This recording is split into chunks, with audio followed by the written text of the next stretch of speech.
안녕하십니까. 피터 베리의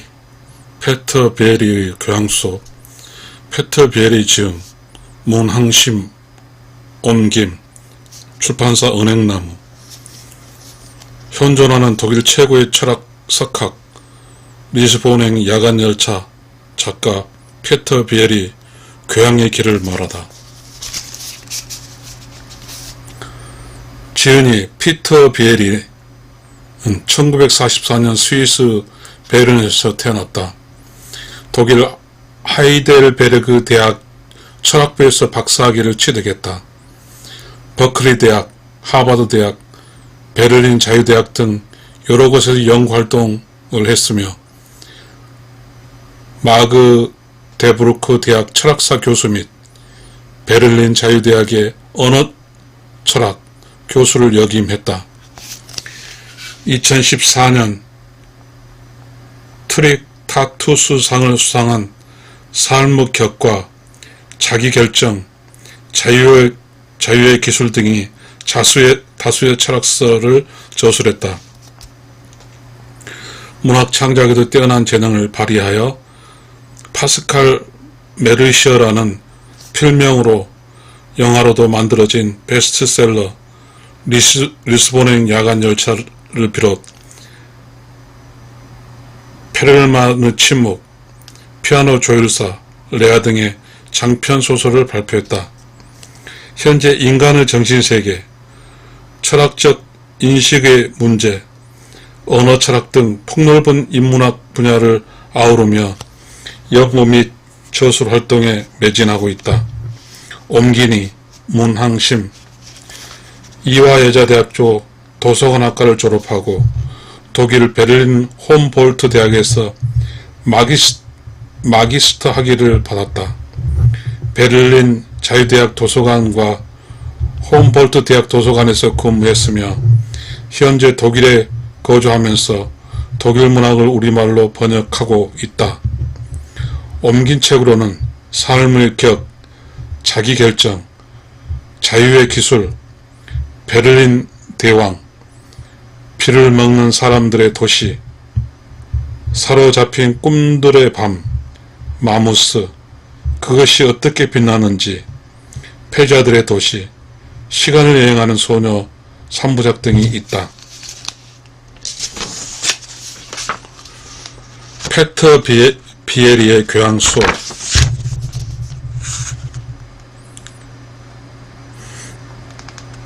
일상인문학. 피터 베리의 교양소, 피터 베리 지음, 문항심 옮김. 차례를 읽어드리겠습니다. 교양이란 무엇인가?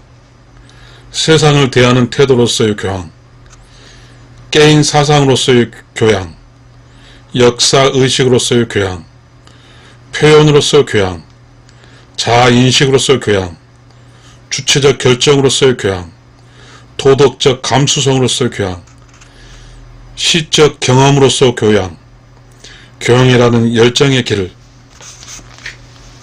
이해의 다양한 모습, 학문의 언어와 문학의 언어, 이해의 도구로서의 언어, 자연의 이해, 행위와 그 원인의 이해, 정신 언어는 형이상학이 아니다. 문학은 정확한 서술을 향한 열정이다. 문학은 복합성을 정신을 가진다. 문학은 경험을 표현한 허구다. 문학은 언어의 음악이다. 교양이란 무엇인가?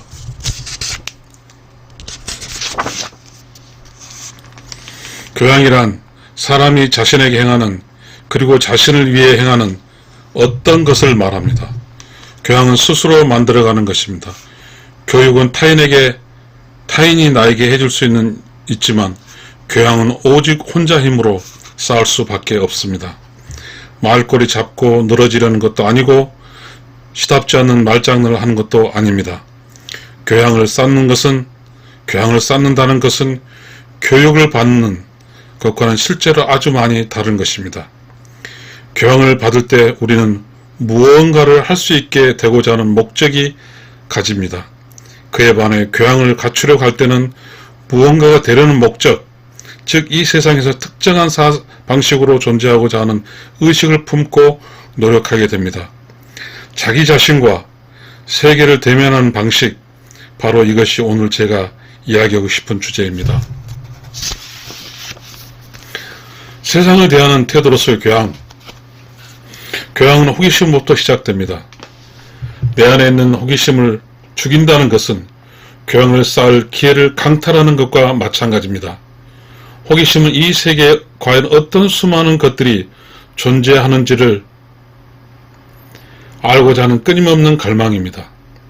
호기심이 향하는 방향은 실로 다양합니다. 위로는 별들의 총총한 광활한 천체를 향할 수도 있고, 아래로는 원자와 소립자 이르는 무한정 미세한 곳에 미칠 수도 있습니다. 외부로 뻗어나간 호기심은 방대한 대자연에 대한 탐구로, 내부로 고개를 돌리는 호기심은 인간의 몸이 품고 있는 환상적인 복합성으로 파고들어 갈 수도 있습니다. 우주와 지구와 인간 사회의 역사를 더듬으며 시간을 거슬러 올라갈 수도, 반대로 우리 지구와 인간의 존재의 형태와 스스로 생각하는 인간의 모습이 앞으로 과연 어떻게 변하게 될지 예측해 볼 수도 있습니다. 호기심을 지탱하는 건 언제나 두 개의 기둥입니다. 하나는 그것이 무엇인가를 아는 것이고, 다른 하나는 어째서 그런지 이해하는 것입니다. 알아야 할 것과 이해해야 할 것이 양은 방대하기 짝이 없으며 심지어 매일 늘어만 갑니다. 배운다는 것은 이런 것들의 뒷공무니를 따라가느라 정신없이 허덕이는 것을 뜻하지 않습니다. 올바른 해결 방법은 과연 무엇일까요? 알아야 할 것과 이해해야 할 것들의 대략적인 지도를 그리고 나서 그중 어느 지역을 더 깊게 배울 것인가 알아가는 것이라고 말씀드리고 싶습니다. 이 과정에서 똑같이 중요한 두 가지가 있습니다. 첫 번째는 비율적 관계를 이해하는 것입니다. 교양을 갖추기 위해 지구에 몇 개의 언어가 쓰이고 있는지 그 수가 정확하게 알 필요는 없습니다. 그렇지만 40개는 아닐 테고 4,000개가 가깝겠지 하는 정도로는 알아야 할 것입니다. 중국은 전 세계에서 인구가 가장 많은 국가이지만 면적이 가장 넓은 국가는 아니라는 것, 화학 원소의 수가 몇백 가지는 되지 않는다는 것, 빛의 속도를 말해 초속 10km도 아니지만 100만 킬로도 아니라는 것, 우주의 나이가 100만 년 정도 아니라 몇십억 년 정도는 되었다는 것, 중세가 시작되는 시기는 예수의 탄생이 아니고 근대의 시작점도 지금으로부터 100년 전은 아니라는 것. 예를 들면 저는 이런 것들이 말합니다. 비율적 관계에 대한 감각에는 인간과 그의 업적, 그 업적이 불러온 결과에 대한 정확한 의미와 무게를 부여하는 것도 포함됩니다. 즉 루이 파스테르는 축구선수 펠레보다 인류 역사가 더 묵직한 영향을 끼쳤고, 활자의 발명과 전구나 컴퓨터 발명은 우산이나 전기면도기, 립스틱 발명보다 더 중요했습니다. 우리가 세계에 대한 태도를 발전시킬 때 발생한 두 번째 현상은 정확함에 대한 의식입니다. 이는 무엇인가를 정확하게 알고 이해하는 것이 과연 어떤 것인가를 이해하는 행위입니다. 암석, 시, 질병, 교양곡, 법률, 체계, 정치, 현상, 게임 등 이런 것들 하나하나가 다 해당될 것입니다. 이 세상을 구성하는 아주 작은 단편적 조각들, 그 이상으로 많은 것들을 전부 정확히 아는 사람은 존재하지 않습니다. 교양이라는 개념 역시 그런 것은 바라지 않습니다. 하지만 교양이 있는 사람은 정확함의 뜻을 알고 정확함과 학문의 여러 영역에 서로 다른 의미로 쓰일 수 있음을 이해하는 사람입니다. 깨인 사상으로서의 교양. 교양이란 세상을 살아가는 자만의 방향성 있는 사람이라고 할 수 있습니다. 그렇다면 이 방향성에는 어떠한 가치가 있을까요? 아는 것이 힘이다. 교양의 개념을 대표하고 있는 이 말에는 자신이 가진 지식으로 남을 지배하라는 뜻은 없습니다. 지식의 힘은 다른 데에 있습니다. 지식은 희생자가 되는 것을 막아줍니다. 뭔가를 알고 있는 사람을 불빛이 반짝이는 것으로부터 무작정 홀릴 위험이 적고, 다른 사람들은 그를 이익 추구의 도구로 이용하려고 할 때 자신을 지킬 수 있습니다. 정치나 상업 광고 안에서 이런 일을 빈번하게 일어나죠. 세계 안에서 방향성이 중요한 이유도 또 있습니다. 교양을 갖추었다는 것은 지식과 이해가 무엇으로 구성되어 있으며 그들의 영향이 어디까지 미치는지, 한계는 무엇인지에 대한 물음을 이해한다는 것을 뜻하기도 합니다. 다시 말하면 다음과 같은 질문은 스스로 던져보는 것입니다. 내가 진짜로 알고 이해하는 것은 무엇인가? 그리고 나와 다른 사람들이 알고 있다고 믿는 것 중 그리 확실하지 않는 것은 무엇인가? 우리는 꼼꼼히 장부를 검사하듯이 우리의 암과 지혜를 짚고 넘어가야 합니다. 그러기 위해서는 다음과 같은 질문을 던질 수 있습니다. 나는 나의 확신을 무엇으로 증명할 수 있는가? 그 증명을 신뢰할 수 있는가? 그것은 내가 증명하는 듯 보이는 것을 정말로 증명하고 있는가? 어떤 주장을 뒷받침하기 위해 사람들이 흔히 들먹거리는 이론은 과연 어느 정도의 신뢰성을 가지고 있는가? 무엇이 합당한 결론이고 무엇이 부당한 결론인가? 훌륭한 주장은 어떤 것이며 겉만 그럴듯한 계변은 어떤 것인가? 이런 과정을 통해서 얻어낸 지식을 이체적 지식이라고 합니다. 이것이 있고 없음에 따라 단순한 학자와 교양이 탄탄한 학자로 갈라지며, 믿을만한 언론인과 정보의 원천을 왜 의심해야 하는지 이해하지 못한 채 무작정 갖다 쓰는 단순무지한 기자로 구분됩니다. 이체적 지식은 우리가 미신의 희생자가 되는 사태를 막아줍니다. 한번 일어난 사건이 지연될 가능성은 어떻게 생길까요? 단순한 우연에서 비롯한 현상과 법칙을 어떤 면에서 어떻게 다룰까요? 근거에 대한 진짜 설명은 가짜 설명과 어떤 면에 다를까요? 우리 앞에 쏟아지는 온갖 예상과 예측들에 대해 올바른 판단을 내리고 그들이 가진 위험을 가늠하기 위해서는 우리는 이런 것을 알아야 합니다. 이런 것들에 언제나 깨어있는 사람은 회의적 거리를 유지하는 사람입니다. 이들은 신비주의적 성향을 지닌 문학 작품뿐만 아니라 경제와 관련된 향후 예측이나 선거 공약을 대할 때, 심리상담사가 완치를 장담할 때, 뇌과학에서 주장하는 거만하고 대담한 이론들을 접할 때도 이러한 태도를 유지합니다. 이들은 학자들이 타인의 주장을 여과없이 그대로 받아들이면 몹시 불편해합니다. 이런 의미에서 교양을 쌓는 이는 단순한 계변적인 외양과 올바른 사고를 구별할 줄 압니다. 그 사람에게 다음과 같은 두 가지 질문을 던지는 일은 너무나 자연스러운 일입니다. 그것은 정확하게 무엇인가? 그렇다는 것은 우리는 어떻게 아는가입니다. 이 두 가지 물음을 쉬지 않고 던질 때 우리는 논리적으로 그럴듯해 보이는 교묘한 강압이나 세뇌 또는 사이비 정보로부터 자신을 굳건히 보호할 수 있으며, 아무 성찰 없이 굳어져 버린 사고 방식과 말, 유행의 흐름, 모든 종류의 개념 없는 동조 행위에 대한 감수성을 날카롭게 단련할 수 있습니다. 무엇에서 기만당하거나 압도당하지 않을 수 있으며, 반면에 말만 번지르한 자들, 세간에서 말하는 정신적 지도자들, 파렴치한 언론인들은 발딛고 설 수 없게 됩니다. 사고의 청렴함이라고 불리는 이것은 매우 고차원적 가치를 지닙니다. 역사적으로서의 교양이 가지는 계명적 의식에는 비판적 의식과 회의적 경계심이 말고 다른 것이 있습니다. 거기에는 역사적 호기심이라는 특징도 포함됩니다. 우리가 느끼고 생각하고 말하고 사는 방식은 어떻게 시작되었을까요? 이런 궁금증은 지금 우리의 삶은 어쩌면 다른 모습이었을 수도 있고, 우리가 속한 문화가 다른 문화를 업신여겨도 될 만큼 필연적으로 형이상학적이지 않고 우월하지도 않다는 생각을 바탕으로 하고 있습니다. 그러므로 계몽적으로 개인의 의식은 역사적 우연성의 의식이 뜻이기도 합니다.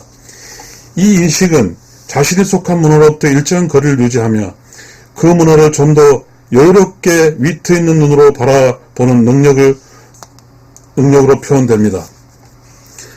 이는 자기 삶의 방식을 어떻게 여기라는 것이거나 확신을 가지지 말라는 뜻이 아닙니다.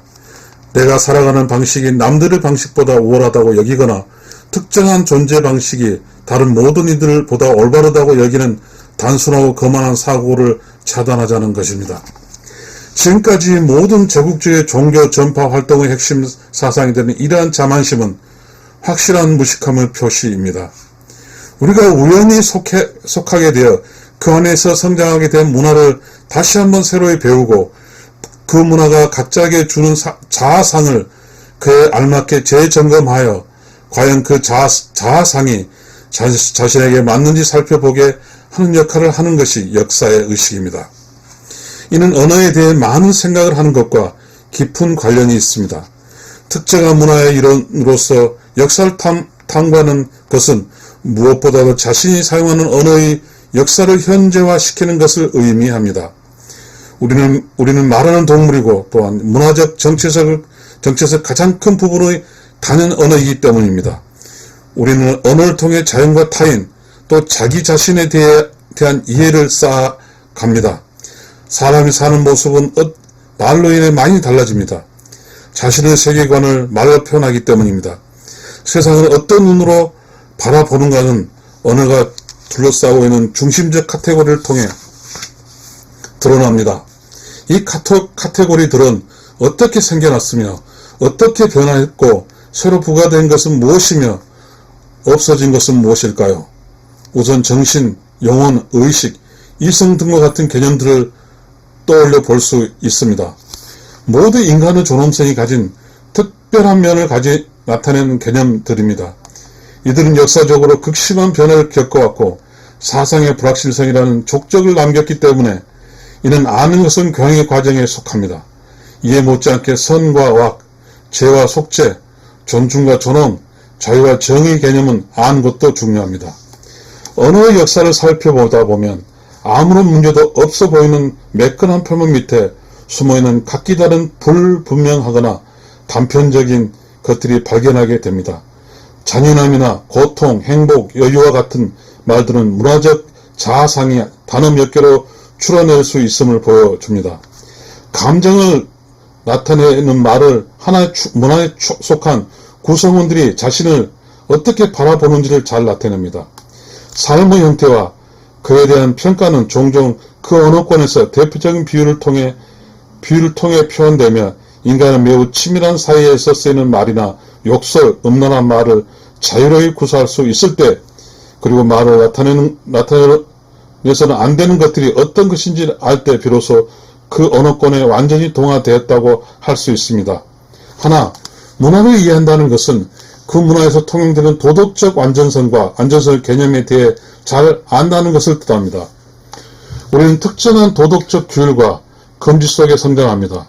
우리는 내적 검열이 형성되기 시작하는 나이에 가정이나 주변 환경의 분위기에 녹아 들어가 있는 이들 규율을 흡입하면서 자라나며 영화나 책을 보며 충격을 느끼거나 큰 영향을 받기도 합니다. 이는 한 사람의 도덕적 정체성을 좌우하며 분노와 원망, 죄의식, 도덕적 우월감 같은 윤리적 감정을 해결합니다. 우선 이들은 도덕이 가진 진지성을 의미합니다. 우리는 이러한 것들이 선택사항이 아닌 절대적인 것들로 놓습니다. 교양이 이루어지는 과정은 지구의 다른 한쪽, 다른 사회나 다른 모습으로 살아가는 집단에서 선과 악을 다르게 생각하며 다르게 느낀다는 것은, 그리고 우리의 도덕적 정체성도 우연히 이루어졌으며 역사적 임의성을 띈다는 사실을 인지하는 데 대해서 만들어집니다. 예를 들면 죄와 신에 대해서 순종 개념이 유일적 종교 울타리 바깥에서는 다르게 파악되며 복수와 보복이 이 지구상 모든 지역에서는 비난받는 일이 아니라는 것, 고통과 죽음과 행복에 대해서 실로 여러가지 상이한 생각들이 있을 수 있다는 것, 그리고 어떤 지역에서는 세상에 있는 물리적 도덕적 악에 대해 그것들이 결정적 최후 어떤 것이 아니며 언젠가 훗날 정당한 시험을 통해 밝혀지리라고 믿는 사람들이 존재한다는 것을 아는 것입니다. 신앙을 가진 사람들에게 교양은 믿음을 가해지는 충격을 의미할 수 있습니다. 자신이 생각하기에 옳지 않은 신앙을 가진 사람들이 지구상에 너무 많다는 것. 그래서 그들이 곧 절망적인 미래를 겪게 되리라는 생각이 든다면 그것은 충격임에 틀림이 없을 것입니다. 그러므로 지금 내가 믿는 것, 내가 따르는 종교의식뿐만 아니라 내 도덕의식 같은 것들이 지역적이고 사회적 우연에 의한 것이라는 자명한 사실을 인정하는 행위는 결코 쉽지 않을 것입니다. 종교에서는 이런 것들이 역사적 우연성에 의해서 생겨나면 안 된다고 가르치고 있기 때문입니다. 만일 이들이 우연적인 것이라면 신앙은 무가치해질 것이고 종교는 한순간에 문화적 임의성을 띤 놀이객감이 되어버릴 것입니다. 교양은 세계관의 이데올로기에 연관되었을 때 파괴적으로 위험합니다.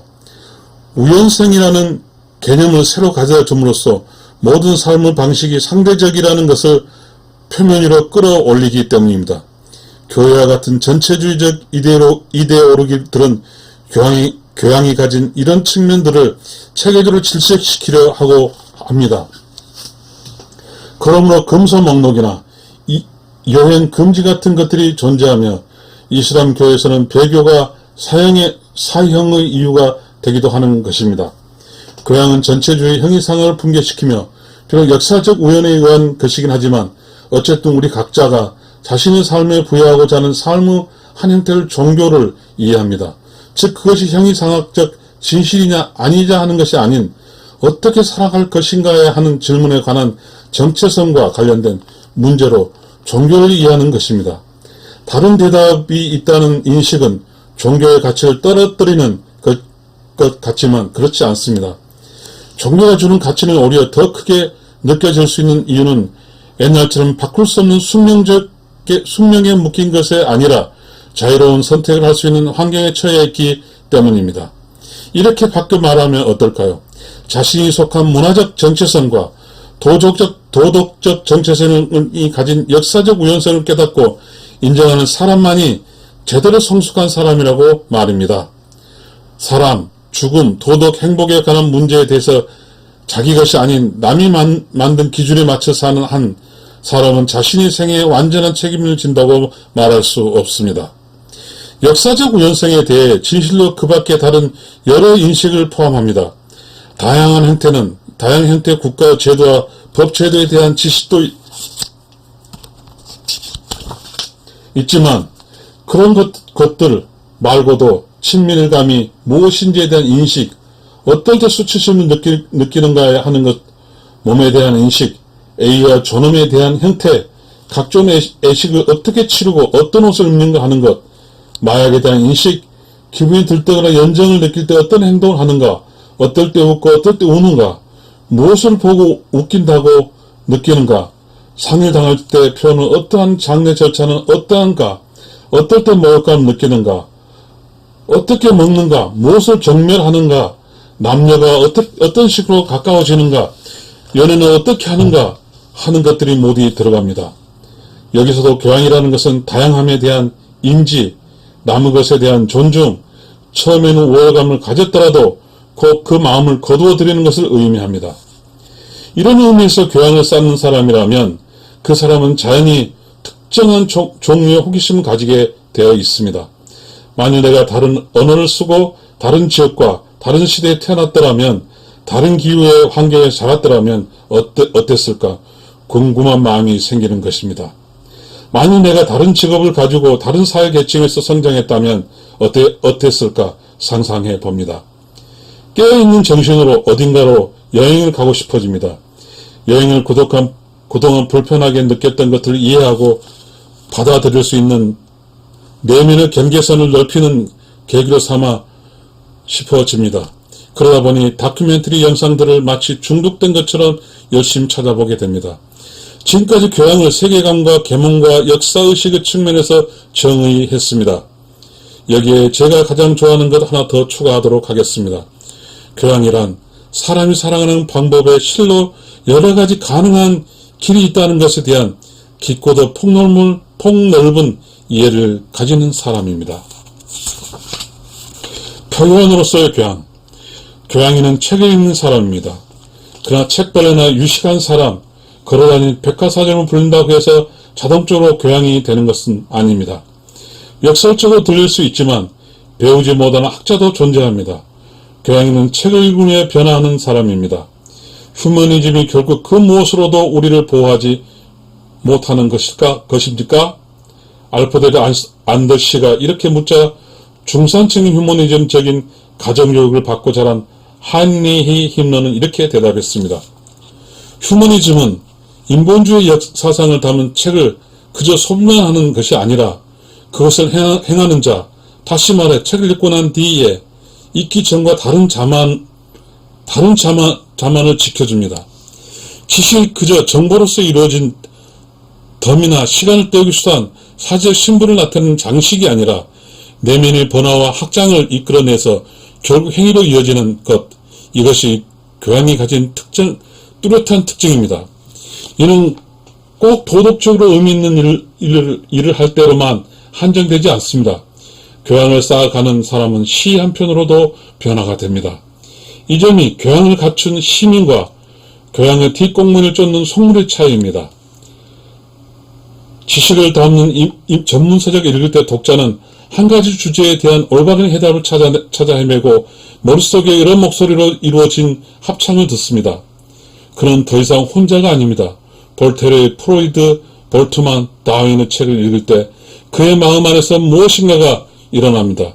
책을 듣고 나서 그 세상을 이전과는 조금 다른 눈으로 보고 다른 행동으로 하게 되고 다르게 이야기하고 사물 사이에 존재하는 더 많은 연관관계를 알아채게 됩니다.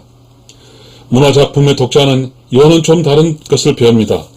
인간의 생각, 의지, 감정에 대해 어떻게 말하는지를 알게 되는 것입니다. 문학을 읽는 것은 영혼의 언어를 배우는 것입니다. 문학 독자는 같은 것을 놓고도 이전과 다르게 느낄 수 있다는 것을 알게 되고 자신에게 익숙하지 않은 다른 사람과 사랑과 다른 미움을 배웁니다. 영혼의 차원에서 일어나는 일들에 대한 새로운 말들과 새 은유를 배웁니다. 구사할 줄 알 수 있는 단어와 개념이 늘어났기 때문에 자기가 겪는 경험을 세분화해서 이야기할 수 있고, 이는 뒤집어 말하면 사건을 더욱 세밀하게 분화시켜 느낄 수 있음을 의미합니다. 이제 교양에 대해서 내릴 수 있는 정의가 하나 더 늘어났습니다. 교양을 갖춘 사람은 오래전 언젠가 주어들은 조각난 말과 생각이 찌꺼기들만 만날 되풀이하는 이들에 비해 더 큰 관심을 가지고 세상과 자기 자신에 대해 더 잘 이야기할 수 있는 사람입니다. 자신을 조금 더 잘 표현할 수 있는 능력을 통해 그는 자아에 대한 이해를 계속 깊이 있게 그리고 지속적으로 쌓아나갈 수 있습니다. 자아의 고경에게 도달하는 데는 끝이라는 지점이 있을 수 없다는 것을 알기 때문에 이러한 직업을 결코 그치지 않을 것입니다. 자아인식으로서의 교양, 자기 의견이나 원하는 것, 감정에 관한 것이라면 그냥 지나치지 않으며 스스로를 돌보는 교양, 능력, 교양은 이러한 능력과 관심이 있습니다. 매우 높은 수준의 학력을 자랑하는 사람도 있을 것이고 뛰어난 처세술로 세상일을 훌륭히 헤쳐나가는 사람도 있을 것입니다. 그러나 그들이 앞에서 말한 능력을 갖추고 있지 못하고 자신이 어떻게 수련하는지 알지 못한다면 교양이라는 면에서 보았을 때 완전한 풍성에 도달하지 못한 것입니다. 우리는 자아인식이라는 면에서 교양을 비춰볼 필요가 있습니다. 어떤 특정한 것들만이 믿고 바라는 느끼며 그저 하던 대로 나를 맡기며 살아가는데 그치지 말고 자신에게 묻습니다. 그들이 어디서부터 시작되었을까? 나는 그들의 이해관계를 어떻게 설명할 수 있을까? 대체 무엇을 근거로 하고 있을까? 하고 말입니다. 생각을 하고 의견을 세울 때 아까 앞에서 언급했던 2차적 지식이 생성됩니다. 그런데 이제 그뿐만 아니라 내가 왜 이런 저런 의지를 가지게 되었는지, 왜 이런저런 감정에 도달하게 되었는지, 나는 이런 의지나 감정으로 밀어붙인 것이 무엇인지 이유를 어떻게 잘 설명할 수 있는지를 전보다 더 깊이 숙고하기에 이릅니다. 여기서 핵심은 어떤 생각이나 감정, 소망이 그냥 생겨나도록 방치하는 것이 아니라 그것들이 가지게 된 자기 자신들을 위해 이해하는 것입니다.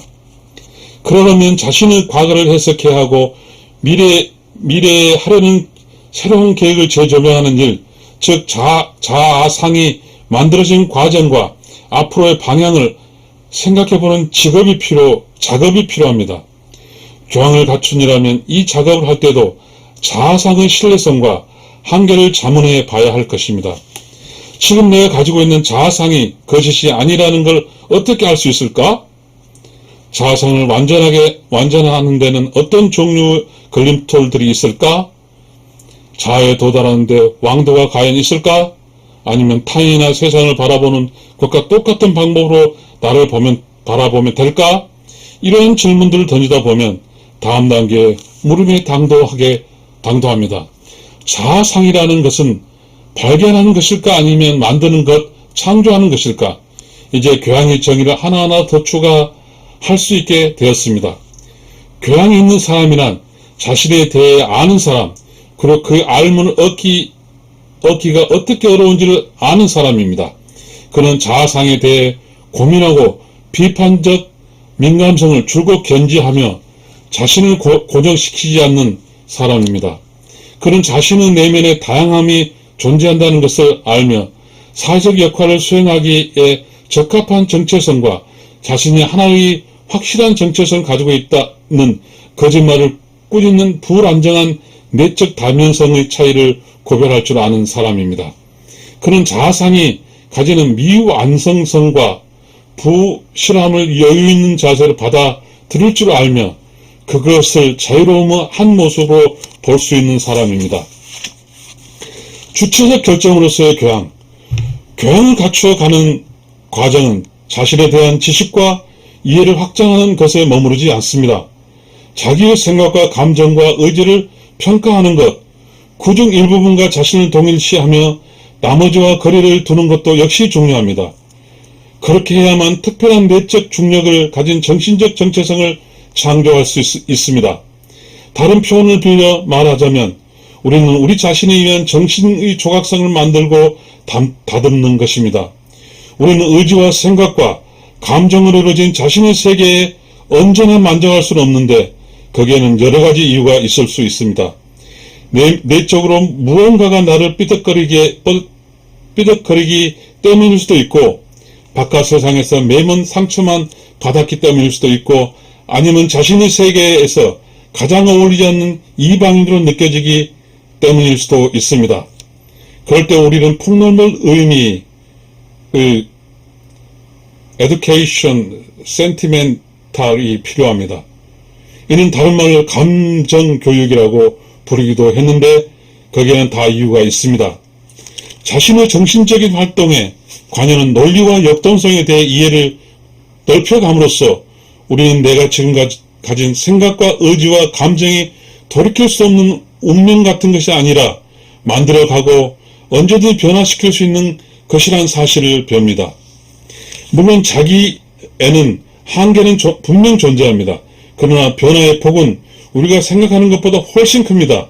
단지 행동뿐 아니라 의지와 경험에 관해서 스스로 결정한다는 것이 무엇인지 알아가는 것도 교양의 과정에 속합니다. 자기 결정이란 내 안에 견고한 성을 쌓고 혹시 있을지도 모르는 독을 피하기 위해 외부로부터 오는 모든 영향을 차단하는 게 아닙니다. 교양인이 배우는 것은 이와는 다릅니다. 나를 나 자신으로 느끼지 못하는 게 하는 영향력과 나를 나 자신과 더 가깝게 이끌어 더 큰 자유를 주는 영향력의 차이는 구분하는 법을 배워야 합니다. 단순한 인지치료에 벗어나 더 나아가 심리치료의 모든 요법은 이러한 내면적 교양을 쌓아가는 데 도움이 됩니다. 이런 의미의 자기결정은 마음속 높은 곳에서 앉아서 조감들을 그리던 내면의 상황을 내려다 보면서 정할 수 있는 것이 아닙니다. 그렇게 해서는 내 생각과 감정과 의지를 마음대로 할 수 없습니다. 나라는 존재는 내 정신적 활동 그 자체입니다. 그러므로 자기 결정이라는 것은 단 한 가지를 의미합니다. 그 한 가지로 바로 정치적 사건들과 상태, 위치로 이어진 그물이 끊임없이 엮었다가 풀었다가 다시 잇고 끄르는 활동입니다. 다시 말하면 내 안에서 무슨 일이 일어나는지 알기 위해서는 자아상을 만들었다가 다시 버리고 고치는 일을 계속해 나가야 한다는 뜻입니다. 이제 우리는 교양을 쌓는 사람이란 자신의 정신이 가지는 형태를 스스로 결정하는 사람이라고 말할 수 있게 되었습니다. 그는 한 번 만들어진 모습을 집착하지 않고 새롭게 자신을 점검하고 평가하는 힘없는 작업을 하며 그 과정 중에 생길 수 있는 불안함을 받아들이고 숙명적인 것이 없다는 의식을 항상 염두에 둡니다. 이를 통해 그는 그야말로 진정한 주체로 거듭나게 됩니다. 도덕적 감수성으로서 교양, education sentimental은 즉 감정교육이란 도덕적 감수성의 발전을 의미합니다. 내가 가지고 있는 문화적, 정체성의 우연성을 인정하는 것의 관용은 시작됩니다. 이는 낯선 것은 억지로 참으며 형식적으로 용인하는 것에 더 나아간 다른 삶의 방식에 대한 당연하고도 진정한 존중입니다. 결코 쉽다고 말할 수 없습니다. 특히 외부의 것이 나의 정체성이 속해 있는 도덕적 잣대를 침범할 때 진정한 관용은 더욱 어려워집니다. 다른 지역에서 용인되고 있는 삶의 방식이나 우리를 화나게 할 때 우리는 그 분노를 어떻게 잔인함을 통해 표출할까요? 교양이란 절대 어느 길로만 가야 한다는 불변의 법칙을 밀어붙이는 것이 아닙니다. 교양의 길은 내 것이 아닌 것에 대한 인정과 자신의 고유한 도덕적 개념의 고수 사이에 균형을 유지하는 결코 습득하기 만만치 않은 기술입니다. 표현력이 풍부할수록 또 경험을 표출할 수 있는 언어를 더 잘 활용할수록 감성을 세분해서 느낄 수 있다고 앞에서 말한 바 있습니다. 이는 외부의 것들과 좀 더 세밀하고 풍부한 관계를 맺게 되는 결과를 불러옵니다. 이것이 바로 우리 공감 능력이라고 부르는 능력입니다. 사회적 상상력이라고 불리는 이것은 교양의 척도입니다. 교양의 정도가 높을수록 다른 사람과 처지에 서서 생각해본 능력이 뛰어납니다. 교양으로 인해 구체적인 상상이 가능하게 되는 것입니다.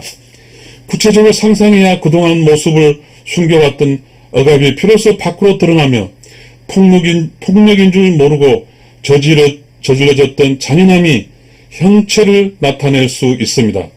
이러한 모습을 지녔을 때 교양은 잔인함에 대항하는 요새가 됩니다.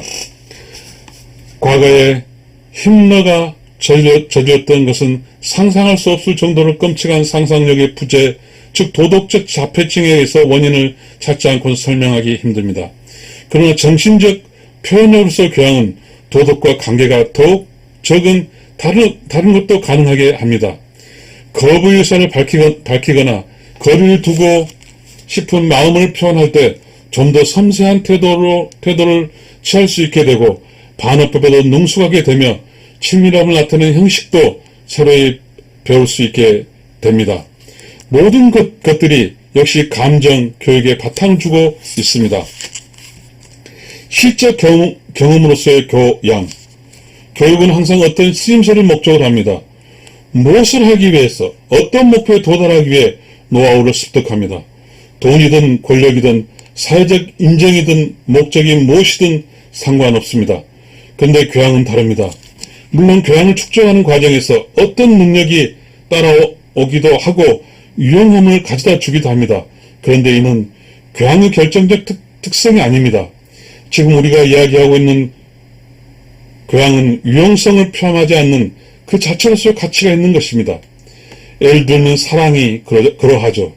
사랑이 행복해지기 위한 수단이라고 말한다면 잘못된 것일지도 모릅니다. 왜냐하면 행복은 계획을 세워 그대로 조정할 수 있는 것이 아니기 때문입니다. 또한 당연한 말이죠. 교양이 없다고 해서 행복할 수 없는 것도 아닙니다. 교양이 없으면 행복할 수 없다는 말은 교양을 쌓는 길에 접근할 수 없는 이들에 대한 교만일 것입니다. 그러나 교양의 다양한 면면과 아주 가까운 곳에서 행복을 경험할 수 있는 길 또한 많습니다. 어떤 행복이 있는지 알아볼까요? 세계는 조금 더 잘 이해하고 그 세계 안에서 자신의 방향성을 더 잘 세우는 것, 어리석은 미신을 떨쳐낼 수 있는 때 느낄 수 있는 해방감, 역사적 인식을 향해 새로운 문을 활짝 열어주는 책을 읽을 때는 느끼는 행복, 다른 곳에서는 인간의 삶이 전혀 다르게 흘러간다는 것을 보여주는 영화가 안겨주는 감동, 자신의 경험을 자신만의 방식의 언어로 느낄 때 황홀한 기쁨, 어느 한순간 자신의 생애에서 중요한 것이 무엇인지를 알아채는 책에 대했을 때의 신선한 행복, 그동안 달려오던 궤도에서 이탈해 내면의 모습을 바꾸고 결국 자신의 삶을 스스로 만들어갈 때의 느낌을 읽어냈을 때의 해방감, 사회적 상상력을 길러 도덕적 감수성에 관한 자신의 내적 지평을 넓혔을 때 겪게 되는 예기치 못한 경험과 같은 것들을 들을 수 있습니다. 교양은 행복의 또 다른 차원을 열어줍니다. 시를 읽을 때, 그림을 바라볼 때, 음악을 들을 때 지금 이 순간에 대한 우리의 경험은 극대화됩니다. 말과 그림과 음률이 주는 명료한 힘은 우리가 문화라고 칭하는 인간의 다양한 활동이 다층적이고 얽히고 설킨 공간을 잘 이해하고 있는 사람에게만 그 완전한 모습을 드러냅니다.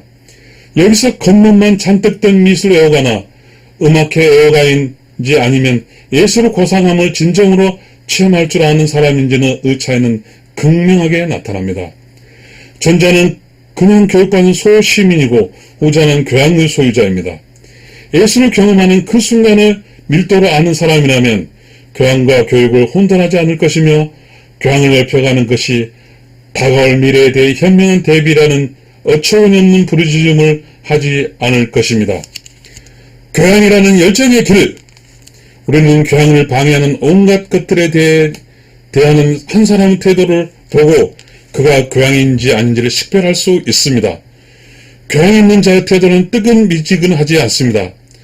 방향성, 깨어있음, 자아인식, 상상능력, 자기결정, 내적 자유, 도덕적 감수성, 예술, 행복, 그야말로 모든 것을 다 아우르기 때문입니다. 교양에는 관용적 태도가 매우 중요한 요소로 포함되기는 하지만 의도적으로 만들어진 방해물이나 냉소적 소홀함 같은 것들이 앞에선 그 어떤 관용도 봐줌도 없습니다. 예를 들어 돈이 된다면 뭐든지 다 하는 상업적 언론이 방금 앞에서 나온 모든 것을 망가뜨려 버리는 것을 보고서 불같은 혐오를 느낀다면 교양인으로서 당연한 일입니다. 교양인은 특정한 것에 대해 혐오감 느끼는 사람입니다. 광고와 선거 유세에 자행되는 거짓말, 정당하지 못한 모든 형태의 캐치프레이드와 편견 가득한 생각들, 군부에서 자행이 되는 야비한 언론 정책과 사실 흐리기 일반 시민들을 주 독자층으로 하며 스스로 교양 원천이라고 자처하는 신문들에서 흔히 볼 수 있는 잘난치 않은 자들과 자기 생각은 하나도 없이 그저 남에게 동정하는 자들 앞에서 그들은 메스꺼움을 느낍니다. 교양이 튼튼한 사람은 아무리 작은 일이라도 그 안에서 더 큰 것을 감지할 줄 알며 해책 또는 문제를 축소시키려는 그 어떤 시도에도 넘어가지 않습니다. 진정한 교양인은 필요하다면 돈키호테 같은 행동도 주저하지 않으며 우스운 사람이라고 손바닥질을 받는 것도 두려워하지 않습니다. 왜냐하면 교양은 모든 것을 아우르기 때문입니다. 이해의 다양한 모습, 학문 언어와 문학의 언어, 학문적 연구의 언어, 그리고 경험을 외부로 표현하는 문학적 언어가 서로 어떤 관계에 있는지 알고 싶다면 우선 우리가 세계와 맺고 있는 관계 안에서 언어가 어떤 역할을 하는지 전체적으로 그려보는 작업을 해야 합니다. 우리는 언어로 어떤 일을 하며 언어는 우리를 통해 무엇을 할까요? 이해의 도구로서의 언어. 일단 언어가 우리를 이해의 능력 있는 존재로 만든다고 하는 전제하에서 생각이 가닥을 잡아봅니다. 단어와 문장을 만나기 전까지 우리는 세상의 인과의 힘에 그대로 노출되어 이리저리 떠밀려 다닙니다. 그런데 언어를 배우고 나면 세계에서 차지하는 우리의 지위는 근본적으로 바뀌게 됩니다. 이제 상징으로 이루어진 어떤 체계를 이용해서 인과관계의 힘이 힘에 대응할 수 있게 된 것입니다. 이해 가능한 것으로 변화한 세계는 사고라는 과정을 통해 우리 것이 될 수 있습니다. 이는 자연뿐만 아니라 타인에게도 또 우리 자신에게도 해당되는 말입니다. 자연현상 또는 타인의 행위, 더 나아가 자신의 경험을 이해하는 것, 이 모두가 우리가 이런 것들을 단어로 옮길 수 있기 때문에 이해 가능한 대상이 되는 것입니다. 언어는 맹목적인 인간관계의 힘이라는 차원으로서 세계를 이해 가능한 사건들의 차원으로 변화시킵니다. 우리의 하루는 우리를 둘러싼 세계와 우리 안의 세계를 이해하는 시도를 종일 가득 차 있습니다. 우리가 말하는 동물이기에 가능한 일입니다. 언어가 우리에게 주는 첫 번째 능력은 경험을 개념적으로 조직하는 능력입니다. 개념은 행동하는 언어입니다. 개념은 우리가 접하는 사물과 사건을 분류하고 개별적 사건을 일반적인 것 중 하나의 예로 이해할 수 있도록 도와줍니다. 언어가 없다면 불가능한 일입니다. 경험과 사물은 그저 감각적인 인상의 나열로 그치고 말 것입니다. 설사 어떠한 일정한 패턴을 느낌으로 안다는가, 근본적으로 존재하는 유사성 같은 것을 의미하게 알아챌 수 있다고 해도 이렇게 인식한 패턴을 인지적으로 더 큰 중요성을 지닌 관계로서 유추해낼 가망성은 없습니다. 개념, 즉 언어가 없는 직관은 맹목적인 것입니다. 인간은 수를 활용할 수 있어야만 어떤 것으로 보고 이해할 수 있게 됩니다. 가구는 그냥 가구가 아니라 진귀하고 비싼 것이 되고 어떤 건물은 시청 건물이 되며 광장은 중앙광장이 됩니다. 번개는 전기적 방전 현상이 되고 어떤 남성은 시장님 또는 어떤 부패 정치가가 되며 건물이 밀집해 있는 장소는 다른 도회적 요소를 지닌 풍경과 아우러져 하나의 도시가 됩니다. 이러한 서술을 통해 우리는 단순한 감각적 실루엣과 이별하고 언어의 교양을 통하여 사물을 명확히 밝히는 여러 카테고리로 이루어지는 시스템을 획득합니다. 비로소 형성된 관점에 서서 이들을 바라볼 수 있게 됩니다. 그런데 이는 집단의 구성원이 아니라 불가능합니다. 언어는 상징체계이고 상징은 특정 규칙을 가지는 힘입니다. 여기서 규칙이란 행성의 궤도 같은 그런 규칙의 자연법칙이 아닙니다. 있던 것을 발견한 것이 아니라 우리가 만들어낸 이 관습적 규칙은 상징적으로 사용돼야 하기에 규범의 성격을 띱니다. 올바른 사용과 잘못된 사용의 구별은 이러한 규칙을 동반하고 이는 또한 우리가 타인의 언어를 판단하는 기준으로서 쓰입니다. 그러므로 개념적으로 100% 사적이고 철저히 주관적인 카테고리는 존재할 수 없으며 이는 곧 완전히 사적이고 주관적으로 세계를 이해하는 일을 있을 수 없다는 뜻이 됩니다. 세계를 이해하는 존재로서 우리는 좋든 싫든 언어 게임의 참여자가 되어 타인과 함께 게임을 하게 됩니다. 이해한다는 것을 분류한다는 것은 것과 같은 말입니다. 이는 사물에 그저 이름을 붙인다고 해서 되는 것이 아닙니다. 내가 이해한 사물에 그것에 만일 이랬다면 어땠을까 하는 전제를 달아서 관찰하는 것입니다. 어떤 사물이 시청이라고 하면 그것은 정치적 결정이 이루어지는 장소일 것입니다. 누군가가 시장이라고 한다면 그에게 일정한 권한이 부여됩니다. 어딘가 합선이 일어난다면 전기 문제일 것입니다. 모든 분류 행위는 결론을 표하고 서술하는 많은 상호의 연관적 그물망이 있는 장소 내에서 그 의미를 획득합니다. 분류하는 법을 배울 때 우리는 그 위에서 무엇이 딸려오는지 그리고 그것의 전제 조건은 그것이 무엇인지를 함께 배웁니다. 이 말은 우리가 언어를 배울 때 근거 들기라는 개념도 같이 배운다는 뜻입니다. 근거를 든다는 것은 결론을 낸다는 것을 의미하며 올바른 결론을 낸다는 것은 하나의 문장에서 다른 문장으로 넘어갈 때 사실이 소멸되지 않게 한다는 것입니다. 언어를 통해 우리는 자신과 하는 말에 근거될 수 있는 존재, 다시 말해 이성적 존재, 사고하는 존재가 됩니다. 이런 의미의 생각하는 존재로서 우리는 대변하는 것들이 각자의 조건 하에서 이해하는 능력을 갖추게 됩니다. 조건이라는 개념은 무엇을 이해할 때 언제 중심이 되는 개념입니다. 우리는 오직 그 어떤 것을 만드는 조건을 먼저 알지 않고서는 그것을 이해할 수 없습니다. 조건을 안다는 것은 법의 원칙성을 아는 것인데, 이 법칙적 개념은 우리에게 상황적 카테고리, 짓기 능력이 있을 때만 습득할 수 있습니다. 무슨 말인가 하면 어떤 것이 가능하고 어떤 것이 필연적인지를 알아야 한다는 뜻입니다. 언어가 우리를 통해 무엇을 하는지에 대한 대답이 이제 나온 것 같습니다. 언어는 우리를 생각하는 존재로서 이루어진 공동체로 만들어집니다. 이 존재는 분류와 결론 내기와 근거 대기라는 감각의 경험이 조건과 법칙성과 가능성과 필연성이라는 관점에서 조명되는 논리적 공간을 펼침으로써 자신이 겪는 바를 개념적 표현으로 전개할 줄 아는 존재입니다. 이런 가능한 세계의 사고적으로 투명한 경험을 가능케 하는 전제 조건으로서 언어, 이는 유명론의 외투를 두른 칸트적 결론입니다. 이 대답을 할 때 이제 우리는 맨 처음으로 던졌던 학문과 문학의 언어에 관한 질문을 조금 다른 질문으로 바꿔보겠습니다. 학문에서 말하는 이해와 문학에서 말하는 이해 사이에는 어떤 차이가 있을까요? 두 가지는 각기 어떤 사고적 패턴에서 시작되었을까요? 이 둘의 해석적 목표는 서로 어떻게 다를까요? 자연의 이해. 우리가 이해하고 있는 것은 무지개, 화산, 폭발, 화학 반응 같은 자연현상이 매우 많습니다. 여기에 두드러기, 내전증적 증상, 약의 복용 후 일어나는 일들 같이 우리 몸에서 일어나는 현상도 포함이 됩니다.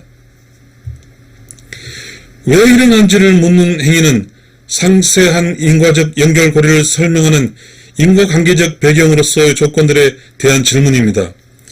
이를 이해한다는 것은 원인이 어떤 경로를 통해서 작용으로 나타낸 것을 의미한다는 뜻입니다. 이러한 관점에서 보면 결국 이해하려고 하는 것을 내부 체계로서 시선이 향함을 알 수 있습니다. 우리는 그것이 어떤 요소로서 만들어졌는지, 구조가 어떤지, 어떤 효력을 가지는지 머릿속에서 그려보게 됩니다. 그러므로 물질에 대해 지식과 물질에 따르는 법칙에 관한 지식이 절대적입니다. 이 법칙을 표현하기 위해서 용어가 필요한데, 용어는 확장적 논리를 따르며 어법에 맞아야 합니다. 정확함이라 이상 어법적 명확함 조기 조건들이 어법적으로 명확한 후속 조건들이 끌어낼 수 있는 양적 정확함의 이상과 일치하기 때문입니다. 여기서 이해한다는 것은 하나의 현상을 자연 법칙 현상으로 제시하는 여타 다른 현상들의 법칙의 관점에서 예측하는 것을 뜻한다고 볼 수 있습니다. 행위와 그 원인의 이해. 그런데 우리가 알고 싶은 것은 자연 법칙뿐만 아닙니다. 행위에 대해서 이해하고 싶을 때가 있습니다. 이럴 때 우리가 생각을 이끄는 사고 패턴을, 자연현상을 이해할 때와 전혀 다릅니다. 투표를 하거나 은행 수표가 발행하는 누군가가 있다고 상상해 봅시다. 그를 파악하는 시선은 신진대사의 이상으로서 나타난 두드러기나 신경학적 이상의 원인인 뇌전증 증상을 연구할 때의 안으로 파고드는 방법과 다릅니다. 우리가 어떤 정당에 투표하는 이유는 또 왜 누군가에 어떤 금액의 돈을 주려고 하는지에 대해 이해를 시도할 때는 그 인간의 물질적 구성과 구조적 만듦, 새 같은 것에 대해 알 필요가 있습니다. 생화학적 정보나 생리학적 정보는 우리가 알려고 하는 것과 무관합니다. 우리가 알고자 하는 것은 그 안에서가 아니라 그 밖에서, 즉 정치적 환경이라든지 경제적 처지 등 그 처한 상황에 찾을 수 있습니다. 누군가의 행위에 대한 올바른 이해, 즉 원인을 찾으려는 바깥에 찾아야 합니다. 원인의 언어는 정신의 언어입니다. 정신이라는 범위 안에서 하나의 행위에 특정한 신념이나 감정, 소망 부여함으로써 그 행위를 이해합니다. 예를 들면 좌파 성향의 정당에 투표하는 사람은 빈곤 문제를 분노를 느끼거나 더 강력한 정의를 원하거나 그 정당에 그가 바라는 변화가 일어날 수 있다고 보기 때문일 것입니다. 수표를 발행하는 경우도 생각해 봅시다. 그가 수표를 발행하는 이유는 경제적 어려움에 빠진 친구의 고통을 더는 보고 있기가 괴로운 마음에서 비롯될 수 있습니다. 이유라는 측면에서 이 행위를 비춰보면 이들은 합리적이고 의미 있는 행위입니다. 합리성과 의미라는 카테고리는 자연현상을 이해할 수 있을 때 아무런 역할을 하지 않습니다. 이들은 특정한 사고의 패턴을 정해야 합니다. 그리고 상호의 간섭성, 통일성 관련합니다. 하나의 행위는 그 행위를 이는 의견이나 바람, 감정 등과 일치할 때 합리적이고 의미 있는 것입니다. 그리고 이유라는 차원 안에서도 우리가 자연에서 찾을 수 있는 일정의 통일성이 중요한 역할을 합니다. 행위를 하는 자의 합리성은 우리의 신념, 바람, 감정들이 서로 들어맞은 것, 서로 모순되는 고립된 요소들로서가 아닌 전체적으로서 통일성이 있는 정신적 프로필을 이루는 가운데 성립됩니다.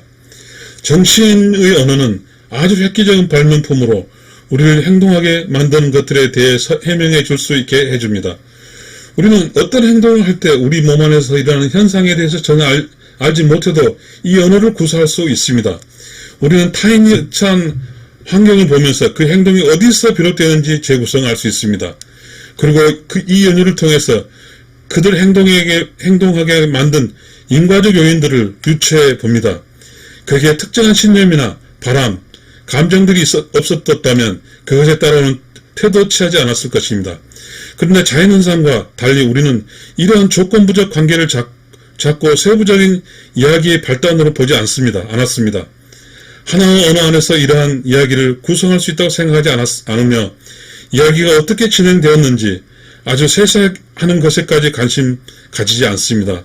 우리가 궁금해하는 것 단 한 가지, 우리의 의견과 바람의 감정의 내용입니다. 이것 때문에 우리 태도의 의미를 가지게 되고 누군가를 이해시킬 수 있습니다. 마찬가지로 정확함이라도 이상도 기계적 현상에도 완전히 다르게 이해해야만 합니다. 지금 우리가 말하는 정확함은 측량할 수 있는 것이라 원인을 최대한 그 내용에 맞게 세분하게 특정 지은 후 그 사람이 믿고 바라는 느끼는 것이 무엇인지 비로소 말할 수 있는 것을 뜻합니다.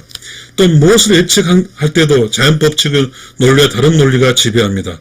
정해진 공식의 변수를 삽입하여 함수값을 추정하는 것이 아닌 정확한 상황과 충분히 상세하게 밝혀진 정시적 내용에다가 의도적 합리성의 명제를 적용한 것으로 밑바탕을 예측합니다. 나 또는 타인들에게 어째서 특정 행동을 이해를 하는데 기준이 되는 일상 속의 심리학을 가능하게 만드는 것이 바로 정신언어이며 그것 없이 우리는 삶도 생각할 수 없습니다. 아침에 잠새 깨놨는데 정신언어를 망가겠다고 생각해 봅시다. 그야말로 악몽이 따로 없을 것입니다. 타인을 대변할 때 그 사람 행위의 주체가 아닌 전혀 이해할 수 없고 예측 불가능한 움직임들을 수행하는 하나의 몸뚱이로만 보이지 않을 것입니다. 우리 행동의 동력이 된 생리적 내부 장치가 바로 저절로 훤히 들여다보이도록 유리로 만들어지지 않았기 때문입니다. 그렇다면 어떤 행위에 대한 정신의 언어를 이해하는 대신에 신경생물학적 원인을 연구한다면 어떻게 될까요? 오늘날 현실과는 비록 다르지만 모든 신경생물학적 메커니즘이 낱낱이 완벽하게 밝혀졌다고 가정해 봅시다. 그것이 과연 일상 심리학과의 자리를 대신할 수 있을까요? 그렇지 않을 것입니다. 인풋, 아웃풋, 푸드에 얽힌 기능들과 우리 몸 안에서 에너지 관련 대사에 관한 사실들을 밝힐 수 있을 것입니다. 즉 앞에 설명한 자연법칙, 수학적 언어, 측량적 정확성 등 자연현상에 적용되는 이해의 법칙이 지배할 것입니다. 그러나 인간의 어떤 행위를 볼 때 거기에 이유가 존재하고 그 이유로 인해 비로소 합리적이고 유의미한 행위가 된다는데 영원히 미치지 못할 것입니다. 정신언어는 형이상학이 아니다. 그렇지만 우리 몸이라는 생물학적 시스템을 갖춘 한 점의 자연이기도 합니다. 그렇다면 이는 자연환경적 이해의 원칙이 우리에게도 결정적으로 작용한다는 뜻, 다시 말해 자연과학적이 정말로 사실이 무엇인지를 말해준다는 뜻이 될 수 있을까요? 원인과 정신이 언어가 그러면은 우리의 초상화가 편리하고 유용한 그림이긴 하지만 그것을 가진 필수 불가결함에도 불구하고 결국에 거짓 그림 하나의 환상에 지나지 않을까요? 그렇지 않습니다. 왜 그럴까요? 벽에 그림이 한 점 걸려 있다고 상상해 봅시다. 여러분은 부피나 무게, 전기적 에너지, 온도, 화학적 구성으로 등 여러 물리적 특징을 들어 그 물건을 설명할 수 있을 것입니다. 진열 방식이나 전시실 온도와 습도 등을 책임지는 박물관의 전시기술자라면 그러한 관점에서 이 그림을 바라볼 것이고, 미술사학자라면 이 그림이 표방하는 바가 무엇이고 화풍은 어떠하며 그림의 주제가 화가와 시대에 대해서 어떤 의미를 가지는지 설명하려 들 것입니다. 이는 아름다운 표현력, 독창성, 조화로움 등을 순수한 미적 관점을 보는 방식입니다. 마지막으로 경매인의 입장에도 생각해 볼 수 있습니다. 그는 그림의 진이나 금전적 가치, 그림의 출처 같은 것들에 관심을 가질 것입니다. 이처럼 보는 관점에도 여러 가지로 설명하는 내용도 관심이 다양합니다. 우리가 이렇게 여러 측면에서 서술한 내용이 의미와 액면 그대로의 뜻에서 봤을 때 어떤 것을 진실이라고 어떤 것이 진실이 아니라고 생각할 사람은 없을 것입니다. 그림의 무게가 30kg이며 유화라는 것도 사실이고 최후 만찬을 소개하는 다소 유치한 졸작이며 지난번 경매에 놀랍게도 고가에 낙찰됐다는 사실 또한 진실입니다. 바꿔 말하자면 위의 말들 중에 그 어느 것이 다른 것보다 진실에 더 가깝다거나 멀지도 않고 사실이라는 면에서 더 높거나 더 낮은 점수를 받지도 않는다는 것입니다. 우리는 서로 다른 목적을 위해 각각에서 묘한 방법을 발전시켜 왔습니다. 그중 다른 것들보다 우아한, 즉 절대적인 것 존재하지 않기 때문에 이들 경쟁 구도 안에서 몰아넣거나 서로 대립하게 만드는 시도는 무의미합니다. 만약 누가 알았어. 표현법이나 화풍, 미적 가치나 가격에 대해 얼마든지 떠들 수 있게 하지만 저 그림의 진짜인 것은 오직 물리적, 화학적 특징들입니다. 왜냐하면 결국 저 그림이 따지고 보면 화학 분자 덩어리에 지나지 않거든요. 라고 한다면 우리는 그를 물질론자라고 부를 수 있겠습니다. 이렇게 대꾸하겠죠. 좋습니다. 당신의 세상에서 허상에 배제된 이성적 분석이 제일 중요하다는 점을 알겠습니다. 하지만 생각해 보십시오. 당신은 그 물질론은 세계를 설명해 오직 그 방법만으로 절대적 유효하다고 믿음에 불과한 것이 아닙니까? 게다가 그건 형이상학입니다. 왜일까요? 그 믿음에는 근거가 없기 때문입니다.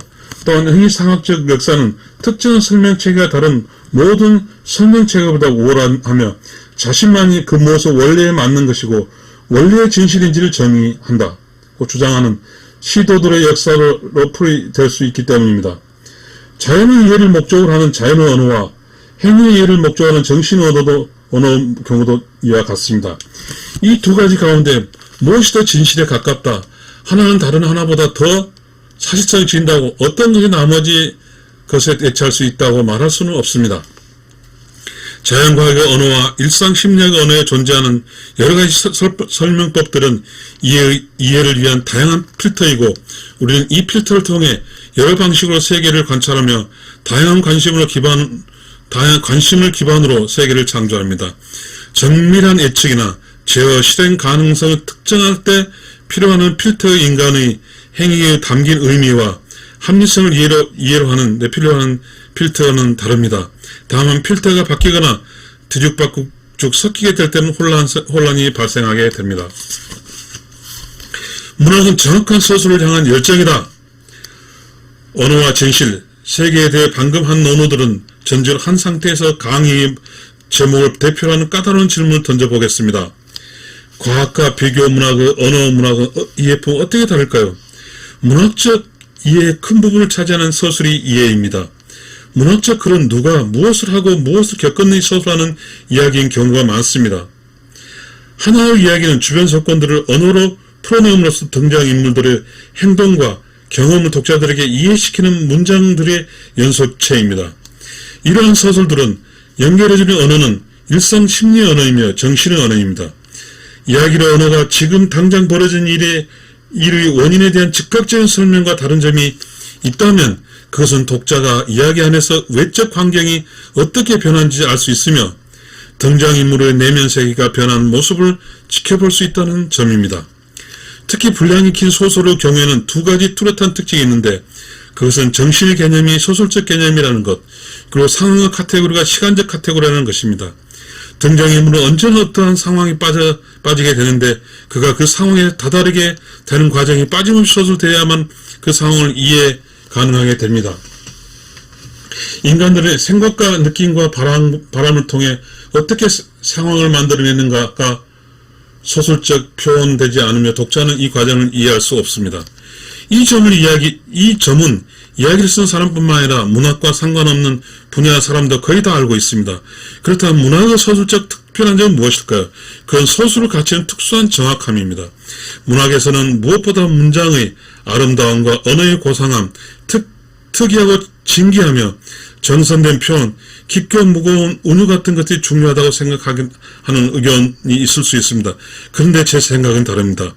우선적으로 고려할 점, 그리고 가장 중요한 점은 정확한 경험을 소설하는 언어가 정확해 한다는 것이며 언어에서 수그리지가 타협하지 않는다는 것입니다. 정확함을 향해 노력하다 보면 희귀하고 훌륭하고 아름다운 문장이 탄생할 수 있습니다. 내 삶에서 가장 큰 비극은 다른 언어의 비극과 마찬가지로 운명의 아이러니이다. 나는 지옥을 거부하는 것처럼 진정한 삶을 거부한다. 나는 무례한 해방을 거부하는 것처럼 꿈을 거부한다. 그러나 나는 실제의 삶의 더러움과 지루함을 살아간다. 그리고 꿈의 강렬함과 집요함을 살아간다. 나는 시에스타에 술을 들이켜는 노예와 같다. 유일한 몸뚱이에 2배의 비참함이 진다. 페런낫 페소의 글 불안한 책 16장입니다. 그리고 정확함을 향해 열정이 대단히 훌륭한 운을 끌어낼 수 있다는 것이 마틴 에이미스 소설 머니에서 볼 수 있습니다. 펄펄 끓는 증기기관들, 위로 펼쳐진 도심의 스카이라인이 신홀릭 녹색의 콧물 자국이 그어져 있습니다. 그런가 하면 J.D. 셀린저는 호밀 바수꾼에서 적확치만 평범한 말을 사용해서 뛰어난 정확성에 도달하는 기법을 보여줍니다. 나는 창문에서 뛰어내리고 싶은 충동을 느꼈다. 땅에 떨어지지 않은 내 몸 위로 뭔가 덮쳐 가려줄 누군가 있다는 확신이 있었다면 정말로 뛰어내렸을지 모른다. 피칠갑한 살덩어리 된 내가 구경꾼들의 볼거리가 될 것이 싫었다. 문학의 텍스트가 언어적으로 특별하다는 생각은 당연히 많습니다. 그러나 그 특별함은 정확한 구분을 추구하는 데서 나와야 합니다. 문학이 가지는 언어적 특별함을 높이 평가하는 이유는 정확함을 추구하는 의지를 느끼기 때문이어야 합니다. 그 의지가 느껴지지 않는다면 언어적 특별함은 틀에 박히고 자기적이고 부자연스럽게 느껴지고 독창적으로 강요된 더 나이가 강박적으로 보이게 됩니다. 그러므로 문학적 글쓰기의 열정은 상황과 경험들을 재구성할 때 정확하게 표현하려는 열정입니다. 여기에는 이른바 언어적 쓰레기라고 불리는 것을 물리치려는 싸움이 빠질 수 없습니다. 습관처럼 붙어있는 말의 습관, 답습되는 카테고리, 짓기 오류, 비틀어진 이미지, 의미 없이 반복된 단어들, 숨겨진 모순, 알아채지 못한 사족들이 언어적으로 쓰레기에 속합니다. 이 열정이 플라톤적인 철학적 열정과 맞닿습니다. 플라톤적 대화의 방법적 토대를 다소 대담하게 표현해 보겠습니다. 문법적으로 잘 구성된 문장 하나가 모두 하나의 생각을 한다고 덧붙이지 말하지 말아야 한다. 겉으로 봐서는 아무 문제가 없어 보이는 문장도 실제로 생각의 내용을 조금도 담지 않은 그저 헛소리인 경우가 숱하게 많다.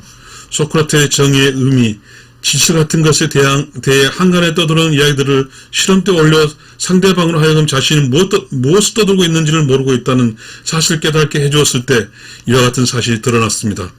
대화 상대편 소크라테스와 이야기를 나누고 난 후 속이 비었는 뻔한 문구에 대해서 이전보다 더 비판적인 태도를 취하게 되었습니다.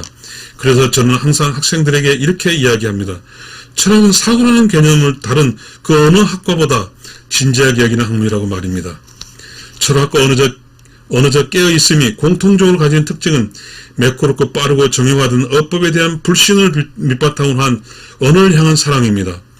이들이 적은 현란한 언어를 구사하는 헛소리꾼들인데 사실 자신이 쓰이는 말과 그런 습관으로 인해 타인이 아닌 자신이 가장 큰 총수가 되는 것은 경우도 많습니다. 이와 관련해 철학에서 차하고의 일치성이 문학에서는 사건의 투명성으로 보호할 수 있는 적절한 은유와 적확한 단어와 문장이 중요합니다. 그리고 철학적 깨어있음과 언어적 깨어있음은 서로 간섭할 수 있는 관계여야 합니다. 하나의 이야기는 사고적 일치성을 이루어야 하고 사고적 분석은 경험의 정확한 묘사에 의해 기술될 수 없을 때 공리공론으로 흐르게 됩니다. 문학은 복합성의 정신을 가진다.